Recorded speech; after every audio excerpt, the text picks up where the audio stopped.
This is your final chance to see it.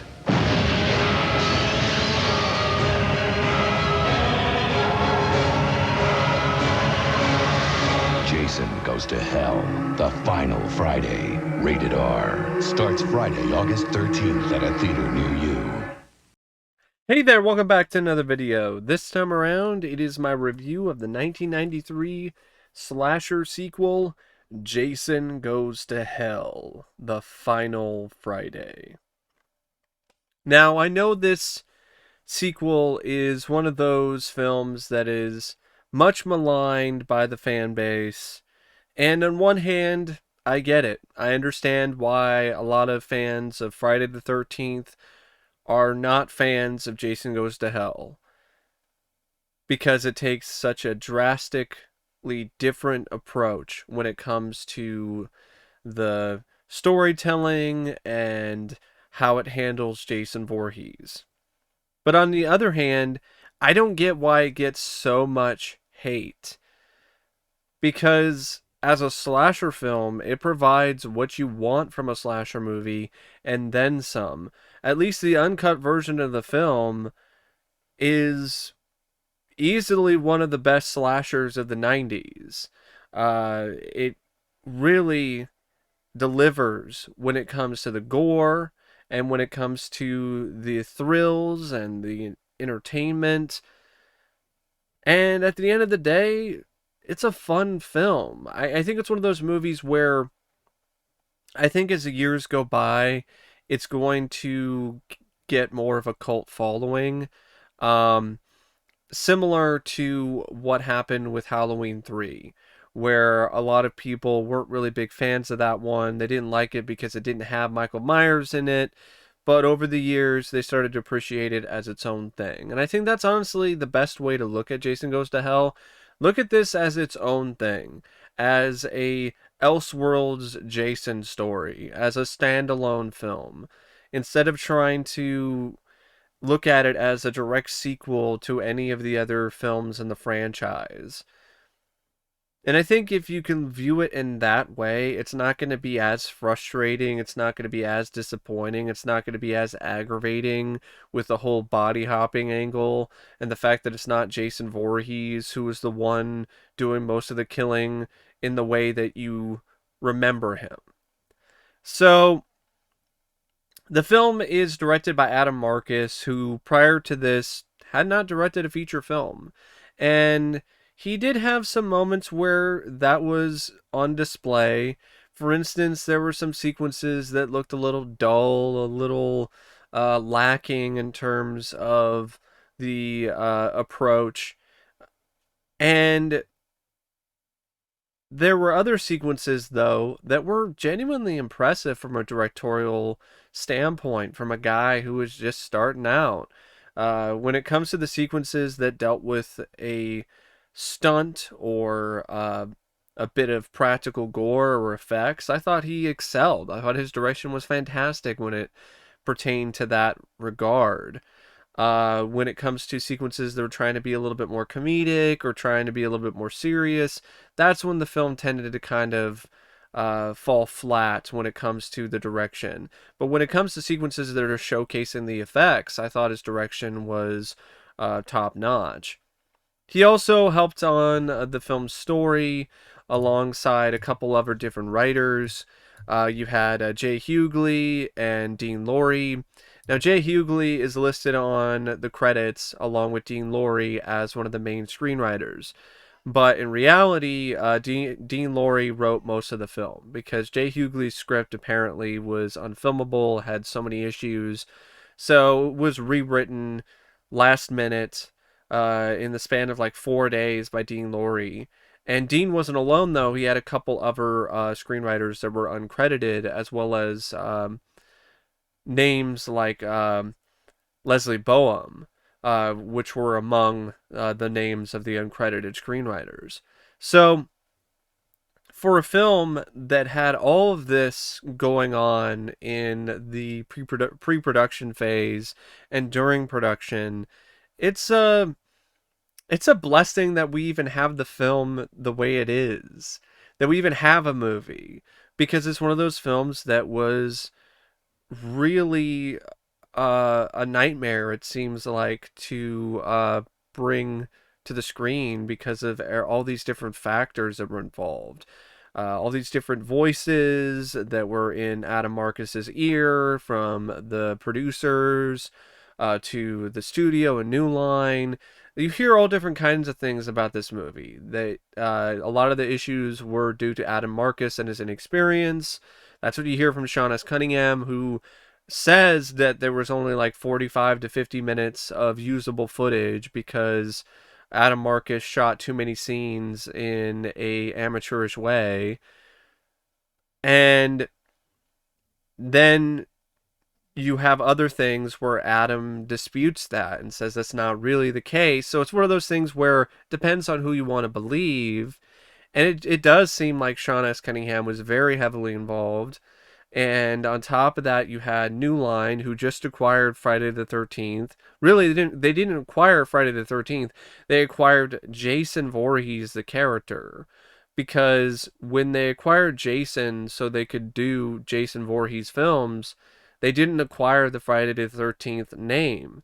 So as a result, this is not called Friday the 13th, the Final Friday, because they couldn't get away with that. And then that also caused other issues where they couldn't use previously established characters from the other films in the franchise because they still belonged to Paramount. So original ideas to make someone like Tommy Jarvis the main killer after he eats Jason's heart for some reason had to be scrapped because they could not use Tommy Jarvis. I actually think that's a good thing because I don't like that idea of Tommy Jarvis being the killer. So I'm fine with it going in a completely different direction. And speaking of a completely different direction, that's really what this screenplay does. And that's what this screenplay excels at. I know that a lot of people don't like this film, and teach their own. I would say it's definitely an acquired taste. But I've always enjoyed this movie. I really had a lot of fun with it the first time I saw it. I thought it was a really enjoyable blast of gory fun, and I still feel that way about the film. It's the hidden sequel that I wanted, but I never actually got with the real Hidden 2. You want to talk about a movie that's a piece of shit from this time period? By New Line, The Hidden 2. Now that is an absolute garbage fire. This, I don't understand why it got so many negative reviews, why it's still considered to be one of the weakest films in the Friday the 13th franchise, just because it decided to do something different. I think at this point in the franchise, this was a massive breath of fresh air. It was something that was much needed to at least take things into a unique place and to just stop doing the same stale song and dance that all of the other sequels up to this point had really done, except for maybe part 7 and part 6 that played around with the tone and added some supernatural elements. I find it funny that people will accept zombie Jason being brought back to life by a lightning bolt, and they'll accept the stuff with Tina having telekinetic abilities and so on and so forth. And some people will even accept what happened with Jason Takes Manhattan, which was the most lazy, uninspired script imaginable, because it reused so many things. It recycled kills, it recycled Jason being brought to life again by electricity. At least this isn't recycling anything. You can say, oh, it's recycled from bits from The Hidden. Adam Marcus claims he had not seen The Hidden. He did not know about The Hidden. So if that is true, then he wasn't really copying The Hidden because he hadn't seen the movie before. And let's not act like The Hidden is the first ever body hopping type of story to begin with. So also, I felt that the differences were in place enough that I didn't feel that this was just a ripoff of The Hidden to begin with. It seemed like it was its own story, playing around with the mythos of Jason Voorhees, expanding upon things more, showing that he had a family, and then also bringing in new characters like Creighton Duke, who originally was going to have more scenes, was going to have more depth, because originally there was a scene that was written which is going to explain his connection with Jason Voorhees, that Jason killed his girlfriend while he was on the lake, and that's why he's decided to spend most of his life trying to hunt Jason, is because of what happened to his girlfriend many, many years ago. So that's why you have that scene where Creighton Duke says, "You remember me, you son of a bitch?" That's because they did have a prior meeting with one another. But because that was cut out, it doesn't make any sense. Um, and I like the fact that you still have Jason early on, but it sets the audience up in a really clever way. You think that, oh, Jason's gonna take out these teenagers, it's another one of your typical Friday the 13th movies, and then bam, Jason gets attacked by a SWAT team and blown to fucking smithereens. And then from there on, it's completely unpredictable. It's so wild. It's so insane. There's so many moments that are just pure glee from a horror fan perspective. And just a lot of really creative kills. This is the goriest film in the series, if you ask me. If you look at it from a pure blood and guts perspective. I mean, blood spraying all over the place. People get split in half. People get their faces smashed in. You, you got people getting shot up and bleeding everywhere. You got a guy who melts into a really disgusting pile of goo and bones and sinew. It's a really impressive film when it comes to that standpoint. If you're going to look at this movie and praise it for one thing universally, it would be its effects. I mean, this is a really amazing looking film from that perspective. K&B did a absolutely remarkable job with all the goopy and gory stuff. I don't like the design of Jason. Yeah, I do agree. I don't like the way that they did Jason in this. He looks a little too chunky for my tastes. The tumors and stuff were a little bit much. The mask looked kind of shitty too. But I still feel Kane did a good job with what he had to work with. And what really makes this film work and the story work for me is I like the body hopping stuff. It's different. I love the fact that it's doing something different. It's not just another slasher in the woods with Jason taking on a bunch of teenagers and then facing off with another final girl. I like the fact that that's not the case here. And not only are things changed up when it comes to the overall approach to the story with the body hopping stuff, you also have some nice new additions to the mythos and to the story of Jason. Like I said earlier, Creighton Duke. I love this character to the point where I wish he lived and I wish that he had more to do because he left that much of an impression.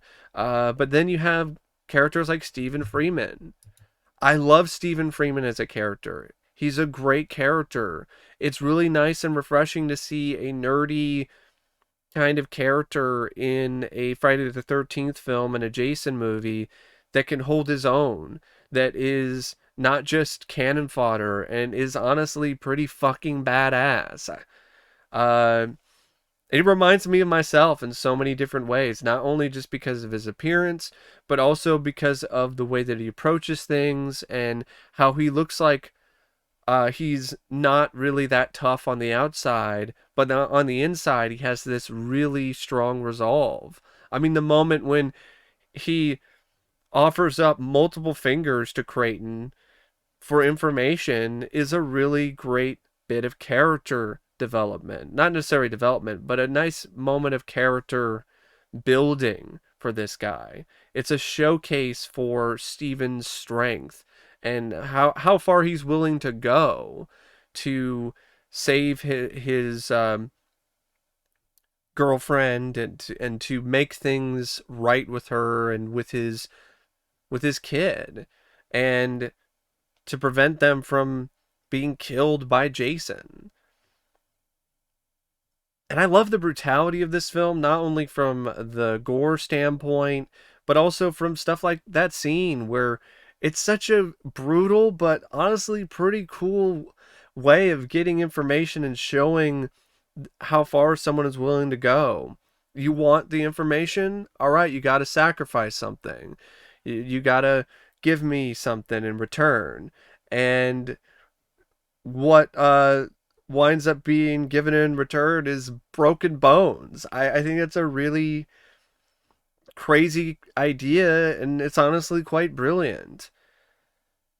And there's some fun bits of Easter eggs in this story too. I mean, you see the Necronomicon from the Evil Dead in Jason's house at one point. You see the dagger. I believe the dagger that's used to stab Jason is supposed to be the Kandorian dagger from Evil Dead. Freddy's glove pops out of the ground and grabs Jason's mask at the end of the movie. So there's some fun little Easter eggs for horror fans here. You could tell that this was intended to be, in a lot of ways, a love letter to the horror genre. And I think that does really play out here. And I think that the finale is, for the most part, really strong, despite some weak stuff. I mean, the whole thing with Creighton Duke just getting a bear hug was kind of lame, but the rest of it I really liked. I mean, there's a lot of really badass moments where the two leads just absolutely just kick the shit out of Jason Voorhees in a very crowd-pleasing and fun way.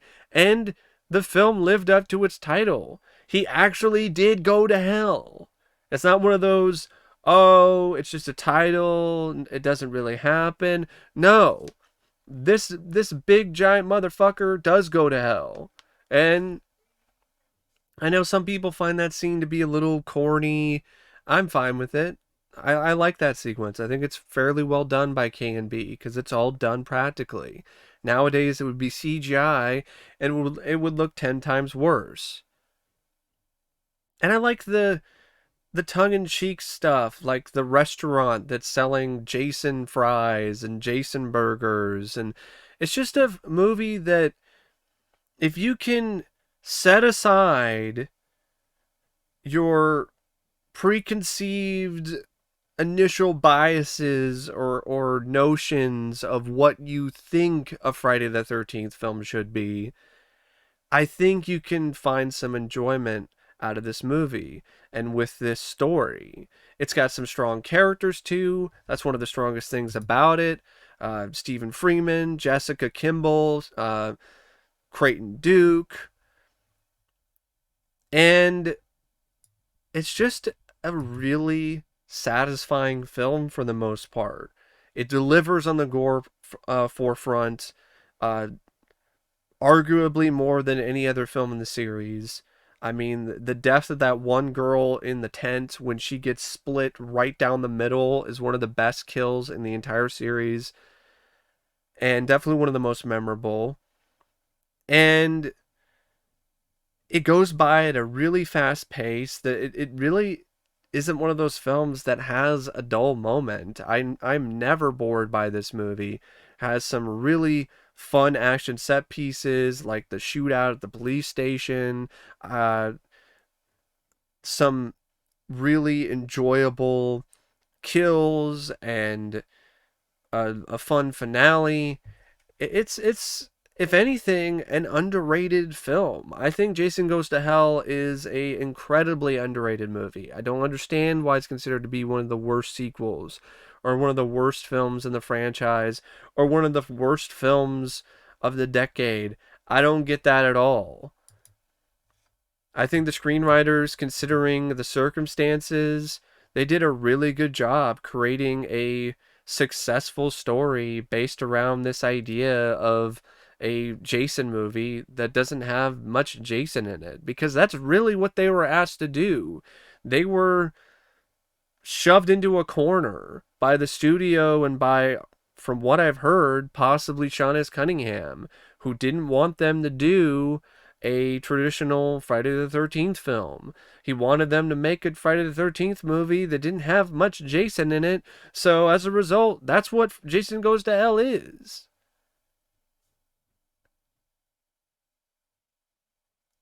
And it could have been a million times worse. And I don't think it's anywhere near as bad as Jason Takes Manhattan or Jason X. So, yeah, I highly enjoy this movie. I do have some issues with it. For instance, the score by Harry Manfredini is one of his worst. I would say the only other worst score that he's done is arguably Jason X.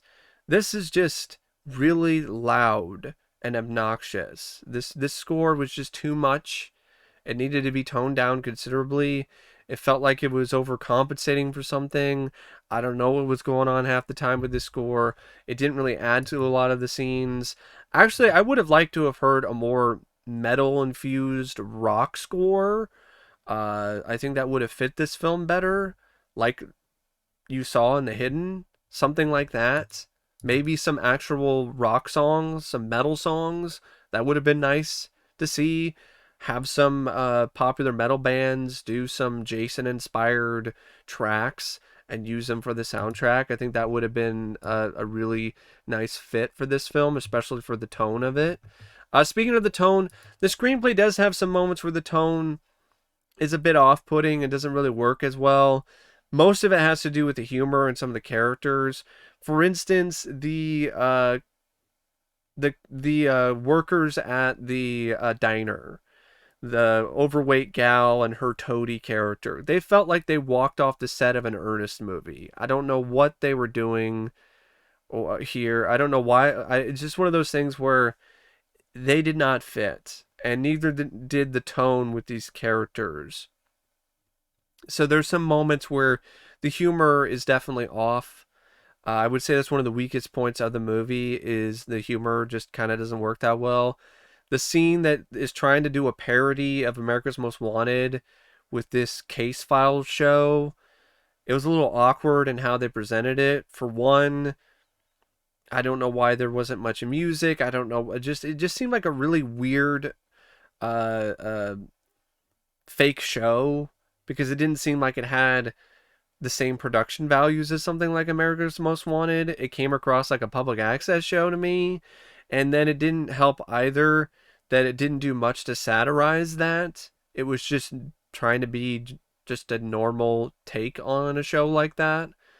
So that was a little bit of a disappointment, because it didn't really bother to try to do a satire of a show like America's Most Wanted or Unsolved Mysteries.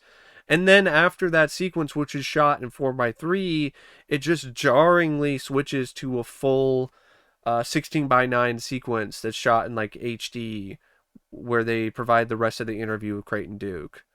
So I thought that was a little, that sequence didn't really work that well. It's a very short scene though, so it doesn't really hurt the film that much. And yes, there are some moments where the story kind of clunkily moves along, and the reason for that is because there were scenes that were cut in order to improve the pacing, so they had to try to connect things together in post-production, and that is something that definitely does show in the film. And in terms of other things about the film that don't quite work, I've already mentioned Jason and his look. I'm with everybody else. I don't care for it. Um, there is some fun stuff though, where, speaking of Jason, you actually have Kane Hodder play a different character in this. He plays the security guard. So that was fun to see Kane outside the costume. And speaking of Kane, might as well talk about the cast. It's a really solid, strong cast. I mean, you've got John D. LeMay, if I could fucking speak, John D. LeMay as Freeman. I loved this character. I've already mentioned how much I love this character, and a big reason why is not just due to the way the character is written, but the way that the character is portrayed by John D. LeMay. I thought John D. LeMay was great. I love this portrayal. He was likable. He had a good amount of personality and charisma, and you could tell that he had a lot of passion for this role. And he was having a good time, and as a result, I had an absolute blast watching him work. And I felt Kari Keegan, she had her moments where the performance is a little flat as Jessica Kimball, especially when she's trying to showcase a little bit more of a personality or some banter. But when she was doing a lot of physical stuff, I felt she worked well. And I felt that she and John D. LeMay had a nice amount of chemistry with one another. So overall, I was fine with her. Stephen Williams almost steals the entire movie as Creighton Duke. Really love this character. I wish he was featured more. I wish he had a scene where he got to fuck up Jason near the end instead of getting a bear hug to death. Uh, Allison Smith did a nice job as Vicky. So did Erin Gray as Diana Kimball. You had Stephen Culp, who played Robert Campbell. Rusty Schwimmer as Joey. Leslie Jordan as Shelby. Um, Kip Marcus, who played Randy Parker. Um, James Gleason as Agent Abernathy. So pretty good cast. For the most part, it focuses on the big three: John D. LeMay, Kari Keegan, and Stephen Williams. Those are the ones that really have the most screen time, and for good reason. They're the highlight, standout performers of this cast. And yeah, the cinematography is also quite good, I thought. Especially when it comes to the sequences that are in like the dark diner or taking place in the house or outside, and in during the final battle with Jason, and the opening sequence. I really love the way it's shot when Jason gets blown up and his head flies towards the screen. I thought that was a really well shot and put together sequence. And I thought for the most part, the film featured some really good editing by David Handman. I thought there was a lot of nice handiwork on his part. There was a certain amount of craftsmanship here with the editing. It really did match the tone and the intensity of a lot of the sequences. And it helped the film keep going at its rapid pace. And he had to do a lot of extra stuff to try to make things make some semblance of sense. And I think he succeeded in that regard, despite a lot of the obstacles that he had to work with in post production. So, yeah, it's not really the final Friday, but I mean, come on, everybody knew that. Everybody knew that this would not be actually the last film in the Friday the 13th franchise. And yes, at times the plot is a little silly with the body hopping and so on and so forth. But it's something that I still think worked fairly well. And I was able to get past the silliness because I was just having such a good time with the film. I really liked most of the cast and the characters. And when the gore was there, it was just bloody and awesome. And it's just one of those movies that I just really enjoy. It's definitely in my top 5 when it comes to my favorite films in this franchise. It might not it might actually be even higher than that. So it depends. I'm always in the mood for Jason Goes to Hell. To me, it's not the bastard child of the franchise by any means. I think it's one of the better entries because of the fact that it embraces the fact that it's taking things into a completely different realm, and it handles that aspect of the story remarkably well, despite the circumstances. You can tell that a lot of people involved with this movie really had a lot of passion for what they were doing, and as a result, it's a really fun blast of blood and insanity, and I don't feel that it's nearly as bad as its reputation suggests. Um, so yeah, that's my thoughts on Jason Goes to Hell, the final Friday. And as always, thanks for watching my review, and I'll see you later. See ya.